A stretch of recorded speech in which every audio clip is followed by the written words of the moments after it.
มัน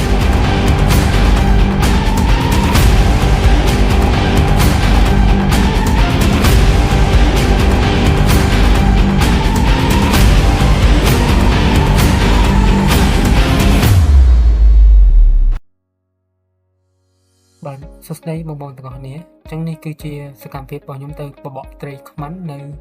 ទំនប់អន្លង់ជ្រៃខេត្តកំពង់ស្ពឺបងសម្រាប់វីដេអូនេះគឺជាវីដេអូចាស់ដែលខ្ញុំបានទៅរលេងកំឡុងពេលខែ3នៅពេលដែលទឹកស្រកខ្លាំងបងតែយើងនៅមានត្រីលេងយើងលេងបានគួរសមដែរអញ្ចឹងសម្រាប់បងចង់រកបឹងធម្មជាតិសម្រាប់បបកត្រីខ្មាន់លេងនេះបងអាចសាកទៅលេងនៅទំនប់អន្លង់ជ្រៃខេត្តកំពង់ស្ពឺនេះបាន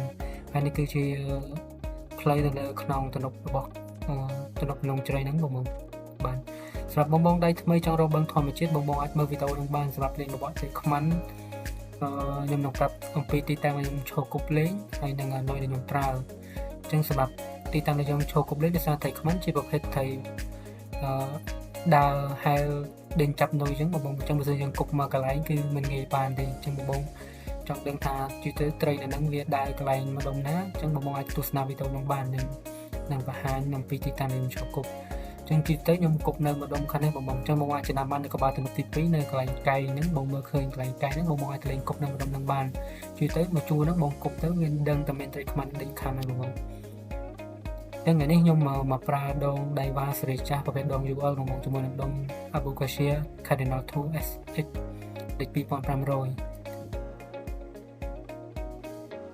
ហើយសម្រាប់នុយស្ប៉ាត់ដែលខ្ញុំប្រើដំបូងគឺប្រភេទ Duo Spearhead Ryuki Spin ទម្ងន់របស់វាគឺ 3.5 ក្រាមដោយសារខ្ញុំប្រើដង UL យើងប្រើនុយស្រាលៗហ្នឹងយើងស្រួលគប់ចេញយើងគប់ពីបានឆ្ងាយ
នេះឥឡូវយើងចូលត្រីទី1បង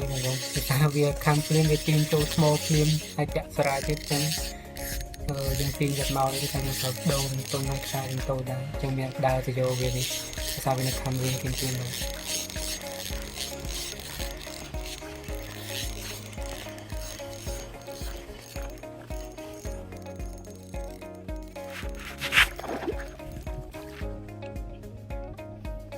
Yes.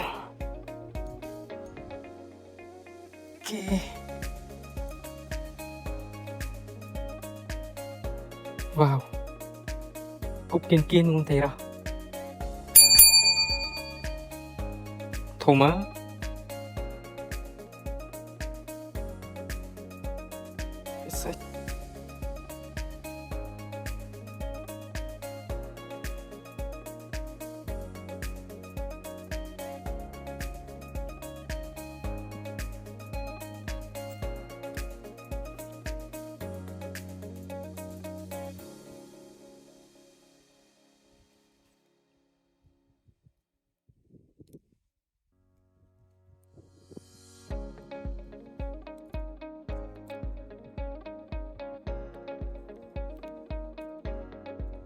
Và trênសម្រាប់ថៃផ្ទុកមិញខ្ញុំមិនយកទេសារវារៀងតូចដែរ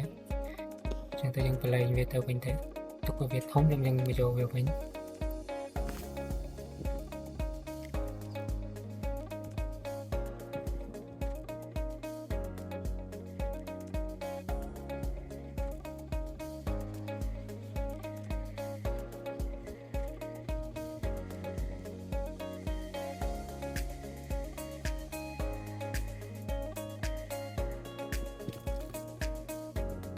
បាទអញ្ចឹងដូចខ្ញុំបញ្ជាក់ការក្នុងក្បាលវីដេអូអញ្ចឹងបងអញ្ចឹងយើងដើរគប់មកជួរហ្នឹងទៅ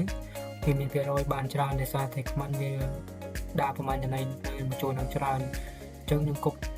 4-5 ខ្សែអត់ខំអញ្ចឹងខ្ញុំដើរទៅមុខ 4-5 ទាហានឬក៏ 10 ជំហានអញ្ចឹងទៅគប់តដេញតរហូតអញ្ចឹងទៅអញ្ចឹងតោះទៅមើលទស្សនាវីដេអូបន្តទៀតអំពីសកម្មភាពយកត្រីខ្មាន់របស់ខ្ញុំក្នុងវីដេអូហ្នឹងបង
Oh yes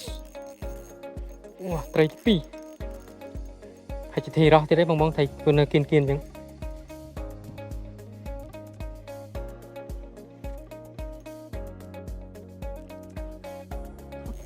អូជាសាច់ខ្មាន់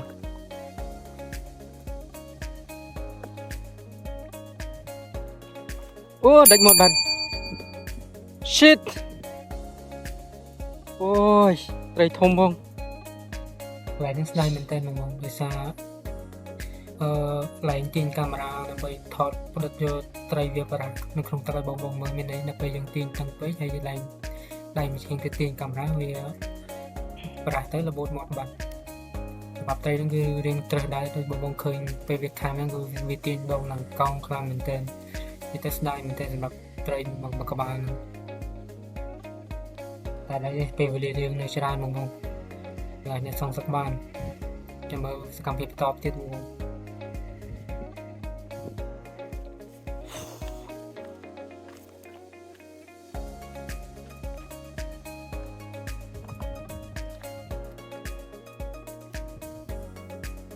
យើងដើរទៅមុខម្ដងតិចដេញគប់ឲ្យខ្មាន់បន្តអញ្ចឹងបង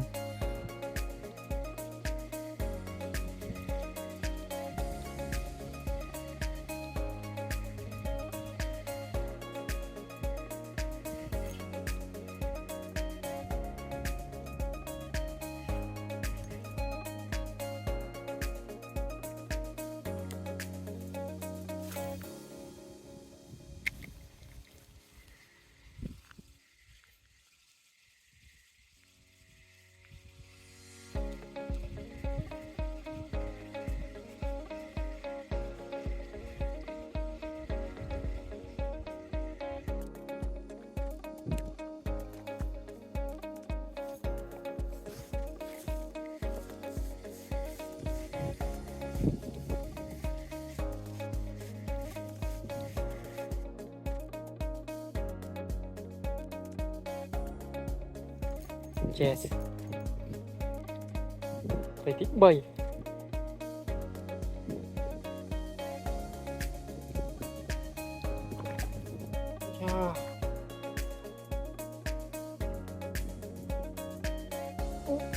អូខេត្រីទី3ហេតុនុយនេះស៊ូលេងវ៉ាវ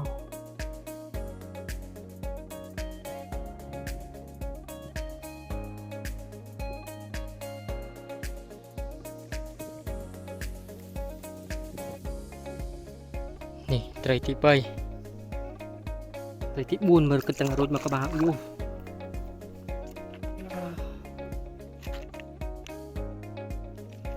ត្រីទី3នេះទីត្រីនោះត្រីទី3នេះបើត្រៀមមករួចនោះរួចធំជាងតែនេះរៀងត្រឹសដែរត្រឹសជាងទី2ដែរបានអានេះកាក់កបទៅនុយ spinner នេះទេ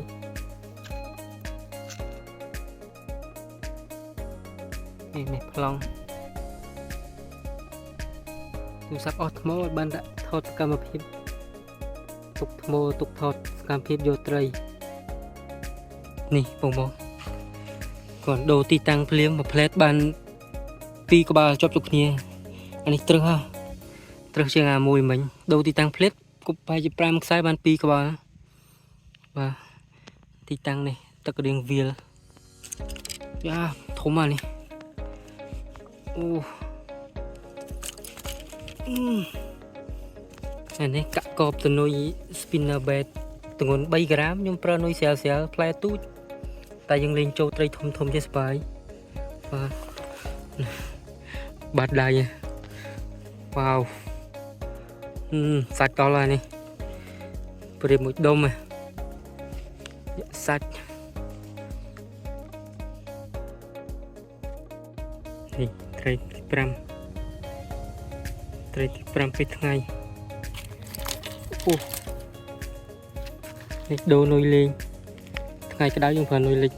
ខ្លាំងគេមកអានេះតូចជាងផឹកមិញតិចយើងត្រឹសដែរ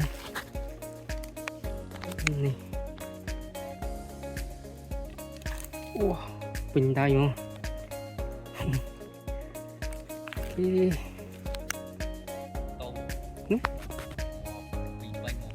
ហ្នឹងហើយគេត្រីទី6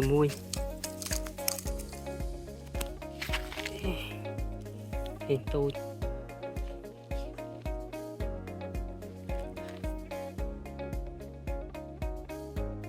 បាទអញ្ចឹងនេះពេលថ្ងៃយើងបាន2ក្បាលដែរបងបាទដោយសារយើងមកពីពេលរឿងឆ្ងាយដែរអញ្ចឹងយើងញ៉ាំទៅផ្ទះវិញប៉ិតបើយើងនៅលេខទៀតគឺបានទៀតបងប្អូនងាយជាងវាសម្បូរត្រីដែរហើយសម្រាប់2ក្បាលហ្នឹងយើងអត់ប្រឡែងវិញទេគឺយកទៅផ្ទះទុកធ្វើម្ហូបពេលល្ងាចទេយើងប្រឡែងអស់ច្រើនក្បាលដែរ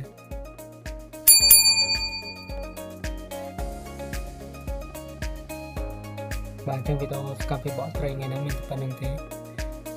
តែខ្ញុំនឹងព្យាយាមប្រត់យកវីដេអូបកត្រីល្អៗទៀតសម្រាប់ជួយបងប្អូននេះបាទចង់តមានតែប៉ុណ្្នឹងទេអរគុណច្រើនបងប្អូនសម្រាប់ការចូលមើល